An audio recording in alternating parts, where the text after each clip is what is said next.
শেষ সময়ের ম্যাজিক শিকু মার্কেটকে হারিয়ে চ্যাম্পিয়ন সাগরিয়া।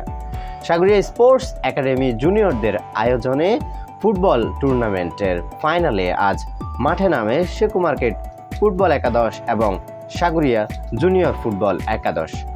নান্দনিক এই ফুটবল ম্যাচে উভয় দলের খেলোয়াড়রা দর্শকদের খুব সুন্দর খেলা উপহার দিয়েছে। দাঁতের যে কোনো সমস্যার সমাধান পেয়ে যাবেন আধুনিক ডেন্টাল কেয়ারে। খেলার মূল সময়ের মধ্যে প্রথমেই 2 গোলের ব্যবধানে কিছুটা ব্যাকফুটে চলে যায় সাগরিয়া, কিন্তু মূল পর্বের খেলার শেষ পর্যন্ত 2-2 সমতা ফিরিয়ে আনতে সক্ষম হয় তারা, যার কারণে খেলা গড়ায় অতিরিক্ত সময়ে এবং অতিরিক্ত সময়ে আরও একটি গোল করে 1 গোলের ব্যবধানে শিকু মার্কেট ফুটবল একাদশকে রানার্স আপ করে চ্যাম্পিয়নের মুকুট অর্জন করে সাগরিয়া জুনিয়র ফুটবল একাদশ। খেলায় অতিথি হিসেবে উপস্থিত ছিলেন বুড়িচর ইউনিয়নের প্রয়াত চেয়ারম্যান জনাব আব্দুল গনি সাহেবের বড় ছেলে মোহাম্মদ রাসেল উদ্দিন, বুড়িচর ইউনিয়ন যুবদল নেতা জনাব কামরুজ্জামান, অত্র প্রতিষ্ঠানের শিক্ষক জনাব মিশু স্যার সহ আরও অনেক স্বনামধন্য ব্যক্তিবর্গ।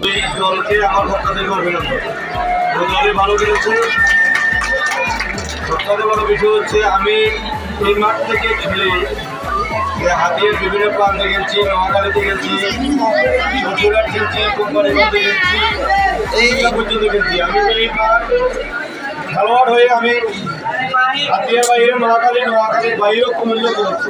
আমরা চেষ্টা করবো এই মাঠে, যেহেতু মাঠের এখন পরিধি কম, আমরা এখানে ম্যানসেটের একটা টুর্নামেন্ট, সারা হাতিয়া ব্যাপী একটা টুর্নামেন্ট দেওয়ার জন্য আমরা পরিকল্পনা হাতে নিব। হয়েছে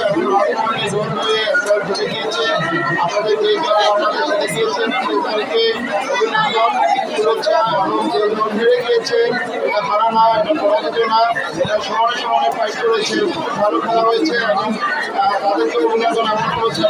আগামীর জন্য আপনাদের অনেক অনেক শুভকামনা রইল। আমি কিছুদিন আগে আমার জানতে বলেছি এই মাঠ থেকে অনেক দূর আপনারা এগিয়ে যাবেন। এখান থেকে শেষ না, সবাই যে লেখাপড়াতে করে বিশ্বনন্দিত হবে, দেশ বড়াতে হবে তা নয়। আপনারা যদি সেভাবে আপনাদের খেলার প্রতিভা দেখাতে পারেন সেখান থেকে অবশ্যই আপনারা এক সময় আমাদের জাতীয় পর্যায়ে এবং ইন্টারন্যাশনাল পর্যায়ে খেলবেন। দ্বীপের হৃদয় 24, দ্বীপের মানুষের হৃদয়ের কথা কয়।